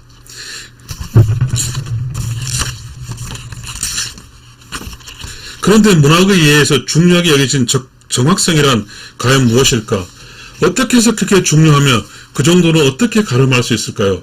프레디히 드레마트의 단편소설 약속에서 강력한 형사 마테이는 폭력을 당하고 결국 살해당한 소녀의 부모에게 무슨 짓을 해서라도 반드시 범인을 잡겠다는 약속을 합니다. 원문을 보면 영혼을 팔아서라고도 나와 있습니다. 피의자로는 지목된 자는 수없이 반복된 신문 끝에 결국 범인을 자백하고 얼마나 지나지 않아 구치소에서 목을 매 스스로 목숨을 끊습니다.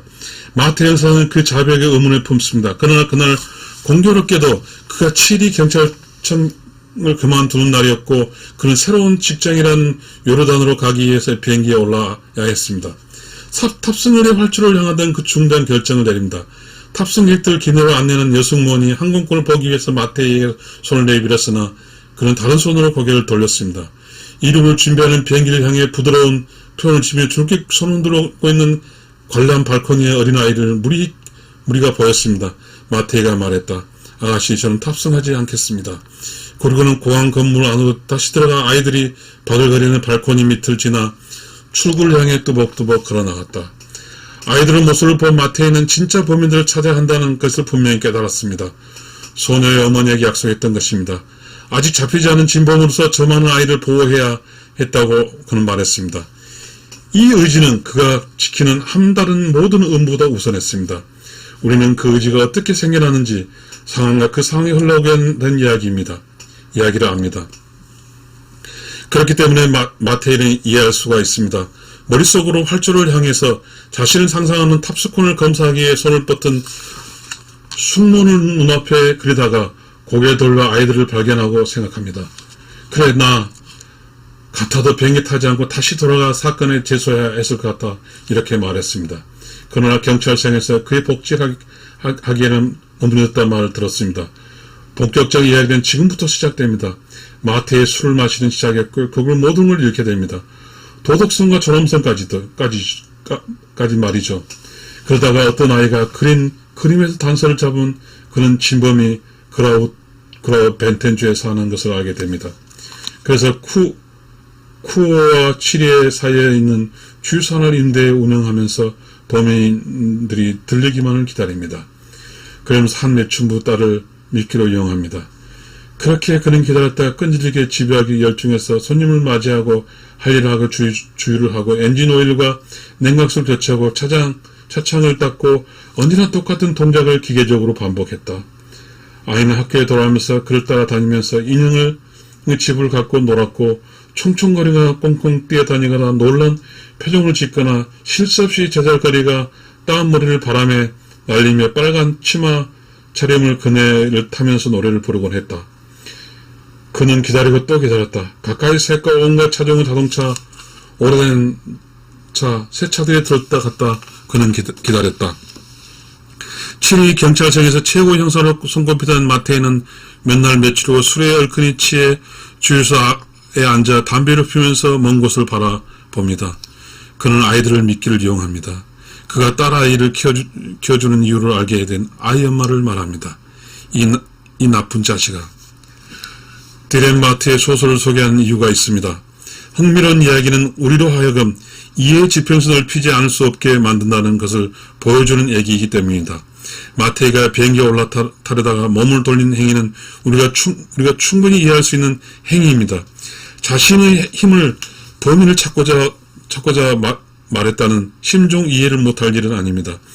그의 처지가 됐다고 상상해보면 그 마음 느낄 수 있습니다.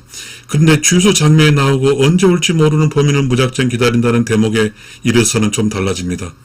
그런 식으로 범인을 만날 수 있는 확률은 거의 0에 가깝습니다. 그렇게 공허한 기다림으로 그의 삶을 채워가는 날들이 며칠, 몇 주, 몇 달이 쌓여갑니다.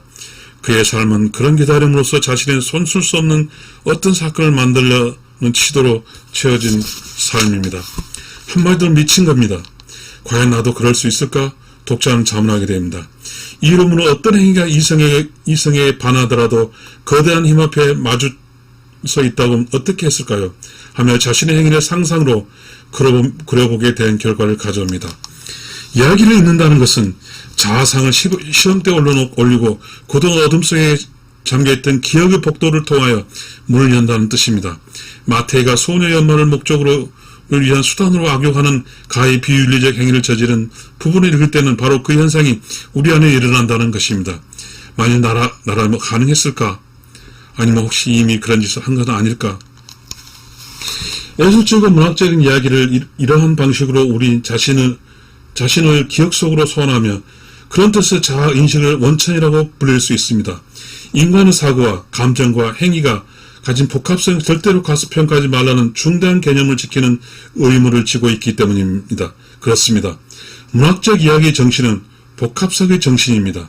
흥미로운 이야기는 등장인물들을 통해 인간이 얼마나 다층적인 존재인지, 표면을 덮고 있는 이성에 얼마나 자주 구멍이 뚫리는지, 감정적 정체성이 얼마나 깨지기 쉬운지를 우리에게 보여줍니다. 처음에는 조용하고 신중하고 변덕스럽지 않는 사람으로 묘사된 마태의 형사는 요르단에서 시작될 새로운 일을 단번에 걷어치고 가슴속 깊은 곳에 잠겨져 어떤 흐름에 휩쓸려 결국 주유소에서 먼 곳을 향하 멍하니 바라보는 알코올 중독자 신세가 됩니다. 어떠한 이런 일이 가능할까요?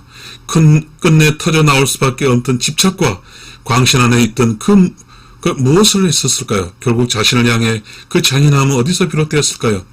문학적 이야기가 가진 정신은 우구심의 정신이며 모르는 것을 모른다고 인정하는 정신입니다.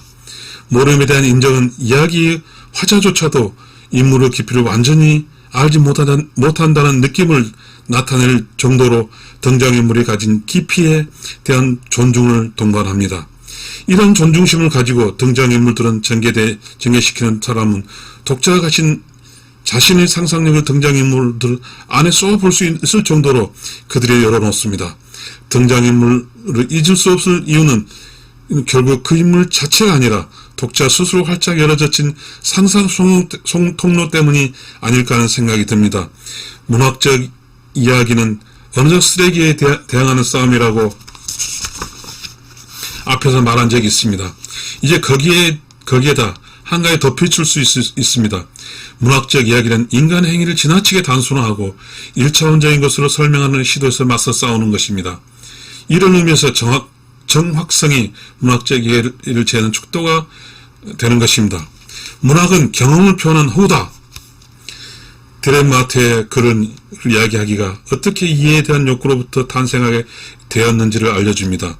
소설의 화자는 다른 사람과 함께 차를 타고 가다가 피폐해진 마테이가 지키고 있던 주유소를 지나게 하게 됩니다. 그는 당장 옆 사람에게 아니게 자기 자신에게도 마테이가 왜 저렇게 되었는지를 들려주고 싶어집니다. 어떻게 보면 그는 그 이야기를 꼭 했어야만 했습니다. 말이라는 서술적인 방식으로 표현하지 않으면 견뎌낼 수 없는 것들이 있기 때문입니다. 바로 그것이 문학이 존재하는 여러 이유 중 하나이기도 합니다. 경험을 말로 정리하는 것은 우리가 그저 희생양에 머무르는 것을 막아줍니다. 이로써 이제 문학을 정의를 할 수 있게 되었습니다. 문학은 경험을 예술적 언어로 표현하는 것입니다. 글쓰기를 시작하는 이는 하나의 경험을 표현하기 위한 글을 씁니다. 그 경험은 그저 아무 경험이 아니라 그 쓰니가 세계와 맺게 관계에 있는 결정적인 경험이며 그 결정적 경험에도 불구하고 여전히 그의 투명하게 와닿지 않는 경험입니다. 이야기를 쓸 때 그 뒤에 받쳐주는 에너지는 그 경험을 투명하게 밝히고 그를 통해 확실하게 자기 것으로 만들고 말겠다는 열정적인 욕구에서 발생합니다. 자신의 이야기를 언어로 옮기려는 목적인데 왜 꼭 이야기를 지어내는 것일까요? 허구의 역사라는 것이 있습니다. 자신의 이야기를 하기 위해서는 다른 사람의 이야기, 지어낸 이야기를 해야 한다는 것입니다. 그런 경우 등장인물 뒤에 어쩔 수 없이 몸을 숨겨야만 할 것 같은 자신과 자신이 겪은 일들이 분리되어야 한다는 느낌을 가질 필요가 없습니다. 오히려 그 반대입니다. 만들어낸 인물들 속으로 깊게 들어갈 수 있도록 자신이 더 밀착되는 느낌이 듭니다. 창조적 상상력이 자신과 친밀함을 만들어 주기에 문학적 표현은 매우 강렬한 현지화된 경험을 만들어냅니다. 이는 모든 외부의 감각적인 현재적 경험을 밀도나 깊이 면에서 압도적으로 앞섭니다.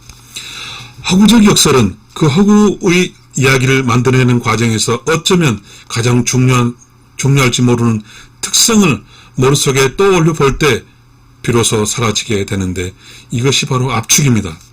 작가는 소설을 쓸 때 등장인물을 창조하고 그 인물 주변에 플롯을 배치하여 그 인물에 깊이를 부여하는데 자신이 겪었거나 믿고 있는 세계를 한 절단면이나 하나의 층을 특별히 더 강조하며 등장인물에 최대한 선명한 입체감을 부여하게 하기 위함을 최선을 다합니다. 인물 도드라지게 표현하는 이 목표는 이야기 전개 안의 모든 단계에서 그들이 이끌어가게 하는데, 이야기 속의 인물들이라면 모두가 가지는 특수한 자기성은 인물이 겪는 경험들이 이뤄내는 뛰어난 차원으로서 압축 때문에 가능한 것입니다. 여기서 말하는 자기성이 일반적으로 말하는 자연스러움의 반대 개념인 부정적인 것이 아니고 응축과 압축적 의미에서 자기성으로 어떤 주제를 문학적으로 다루고자 할 때 피할 수 없는 필수적인 것입니다. 마담 보바리, 안나 카레니나, 조지프 케이, 험퍼트 호모 파머, 아드리안 레버킨 등 내리의 강력한 파고드는 소설 속 인물들은 모두 예술성의 압축성을 가집니다. 작가의 삶을 표현한 실제 삶에서 이러한 압축성이 없습니다. 거대와 격렬한 갈등이 계속 첨화되다가 정식적 붕괴가 일어나면 가능할 수 있겠지만 말입니다. 실제 우리의 삶은 다변적이고 다층적이며 뚜렷하고 전개된 주제가 아닌 서로 다른 여러 주제로 겹겹이 쌓여 있습니다. 이야기를 쓴다는 것은 드라마틱한 첨예화를 방법을 동원해서 복잡하게 엮여있는 내면의 세계에서 한 부분에서 아주 밝고 환한 조명을 비추기 위해 실험실과 동등한 환경을 만들어낸다는 것이라고 말해도 무리가 없을 것 같습니다. 그렇게 본다면 자기 자신을 이해하기 위한 목적으로 다른 사람, 타인의 창조에 대한 행위가 더 이상 역설로 들리지 않을 것입니다. 타인을 연출하는 것은 자신을 연출하는 것입니다. 다만 자선적인 글에서 결국 달성하지 못한 투명적 분석 밀도를 가지게 할 것입니다. 문학은 언어의 음악이다. 소설적 이해, 용어의 정확성, 행위의 동기가 가지는 복합성에 대한 존중, 창조적 밀도를 통해 경험적 재현, 이렇게 지금까지 우리가 문학적 이해의 특징에 대해 꼽을 내용을 종합해 보았습니다. 여기에 아직 들어가지 않은 기준 하나가 더 있습니다. 어떤 의미에서 가장 존중하기도 하고 문학적 창작을 정의할 때 쓰이는 것이 바로 문학의 언어는 그 형식을 통해 내용 부분을 표현한다는 점입니다. 자신의 소설 몬다우크에서 막스 프리슈는 뉴욕에 있었던 일들을 이렇게 글씁니다. 글을 쓸 아무 계획도 없는데 나는 도저히 참지 못하고 그 조그마한 타자에 한 대를 샀다. 타자로 문장을 쳐놓고 싶을 때 자판을 치고 싶을 때 충동을 억누르지 못해 생겨난 문장이라면 그 문장은 그냥 보통 문장이 아닐 것입니다. 그것은 작가의 문장, 낮고 너덜너덜해진 단어들의 원래 가지고 있던 자신만의 독특한 무게를 다시 실어준 문장일 것입니다. 이 문장들은 뉴욕 거리에서 있던 경험들의 속도의 힘을 빼고 그들을 더 깊이 이해할 수 있도록 열어줄 것입니다.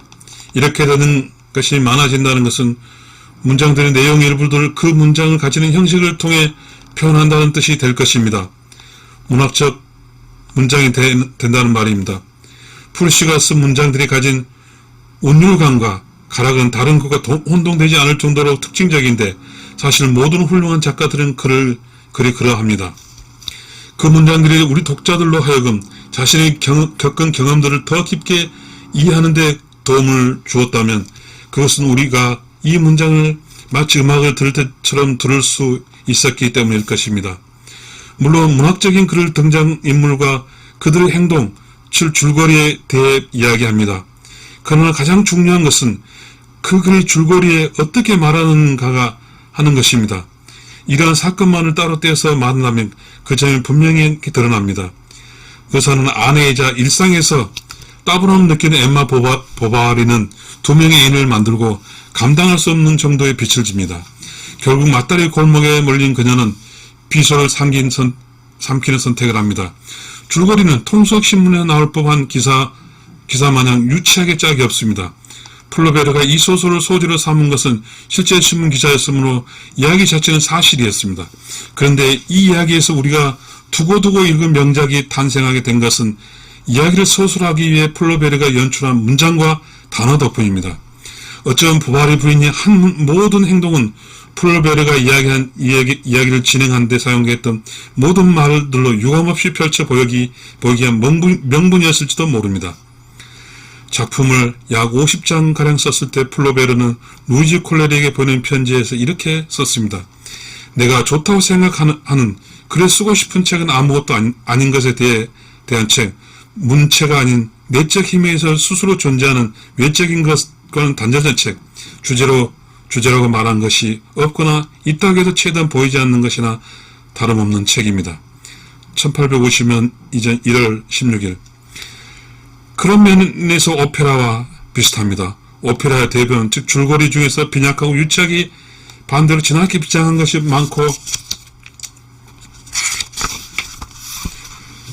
많은데 길을 의심했습니다. 그런데 시간이 어느 정도 흐르자 그 말이 농담이 아님을 깨달게 되었습니다. 형식이 내용이 지배할 수 있다는 것을 알게 됐기 때문입니다. 그걸 이해하는 순간 처음 문학이 무엇인지 알 것 같은 느낌이 들었습니다. 문학적인 글은 음악적 요소를 많이 품고 있습니다. 하나의 글에 특정한 숨결, 특정한 리듬, 하나의 멜로디가 있습니다. 젠틀맨 트리스트림댐 샌디 삶의 견해 도이브 문구를 살펴보았습니다. 나는 아버지나 어머니 가운데서 한 부분이라고 아니면 법적 측면에서 보자면 양평 모두에게 의무가 고르게 나누어지므로 참으로 두 분 모두 당신에게 과연 무엇을 하는지를 생각하면서 나를 만드셨기를 바라는 것이었습니다. 쭉쭉 늘어놓은 바로크풍 리듬의 이 글을 베게트 소설 물로의 이 스타카토 리듬과 비교해 봅시다. 나는 어머니 방에 있다. 이제 여기 산다. 어떻게 이렇게 됐을지 모른다. 전혀 다른 세상으로 건너온 것 같다. 두 개의 다른 세상 사이의 간격은 안드레아 데카를로와 토마스 만의 작품의 첫 문장에서도 찾아볼 수 있습니다. 데카를로는 이렇게 썼습니다. 오후 3시 나는 힐스 방향으로 향하는 내적 MG를 타고 골드핀치 에비뉴를 달리며 롤링 스톤의 노래가 나오는 카세트 볼륨을 터져가라 올리고 적색 신호등을 지나쳐 그대로 앞으로 달려나갔다. 작은 새장과 큰 새장 안드 새들 중 매우 숨가쁜 흘러가는 문장입니다. 이에 반해 마의 산은 다음과 같습니다. 여름이 한창인 어느 날 평범한 한 젊은이가 고향인 함부르크를 떠나 그라우 벤덴의 다보스 플라츠를 향해 떠났다. 3주의 정인 여행이었다. 문장이 아주 느긋합니다. 책에서 어떤 감동을 받는지, 그 책이 마음에 드는지 그렇지 않은지는 주로 이러한 음악적 특성에 좌우됩니다. 제가 보기에는 우리 의식적 느끼는 정도보다도 훨씬 더 많은 영향을 받는 것 같습니다. 우리는 음반을 넣고 플레이 버튼 누른 그 느낌이 다 아니야? 이건 좀 아니야. 우리는 책을 펼치는 읽으면 느낌입니다. 아니야, 난 이런 색깔은 별로다. 서점에 가서 이런저런 책을 펼치며 기웃거리는 행동은 음반가 가게에서 여러 음반을 들추며 들어보는 행동과 크게 다르지 않습니다. 책을 고르는 사람들은 책의 음색과 리듬과 멜로디를 들어 보이는 것입니다. 문학적 글에서는 내용이나 줄거리의 많은 부분의 형태, 즉 단어의 선택과 작품, 속도를 통해 표현되기 때문에 독자들이 이런 기준을 두고 작품을 선택했다면 결코 틀리지 않을 것입니다. 이로써 문학적 글에 대해 흔히 손꼽는 여느 다른 종류 선정 기준들보다 더 비중을 느끼는 기준이 무엇인지 이야기할 수 있게 되었습니다. 문학적 글은 그 글을 가지는 멜로디가 주제, 다시 말해 표현하고자 하는 경험과 정확히 일치할 때 성공합니다. 이탈리아 작가 프리모 레비는 원래 직업이 화학자였고 그래서 학문의 언어와 문학의 언어를 둘 다 구사할 줄 알았습니다. 그는 작가가 지켜야 할 계명에 대해 이렇게 이야기했습니다. 작가는 자기가 쓴 모든 단어에 대해 왜 다른 단어가 아닌 바로 그 단어를 사용했는지를 설명할 수 있어야 된다. Homer It Reverse 1977. 이 계명은 학자들에게도 적용될 수 있을 것입니다. 그러나 이렇게 동일한 법칙을 적용됐다고 해도 학문에는 다른 의미를 가질 것이며 이 강연은 이 두 가지 사이의 차이를 설명하기 위한 강연이었다고 말할 수 있을 것입니다. 세심하게 선택된 정확한 단어는 학자의 언어로 썼을 때 최선의 해석과 최적의 이론, 신뢰성 있는 예측이 가능하게 합니다. 하나의 단어나 어떤 표현, 용어는 이러한 기대가 충족되는 것을 막을 때 비로소 비판과 대상이 됩니다. 그에 반해 시인이 쓸 수 있는 좋은 말이란 그가 세상을 살아가는 경험하는 방식을 최대한 나타내 주는 말이 되겠습니다. 말이 품은 의미나 그 운율에 있어서 작가가 표출하기 원하는 경험을 명확히 표현하지 못하고 오히려 왜곡하게 된다면 그것은 잘못된 선택이라고 할 수 있습니다.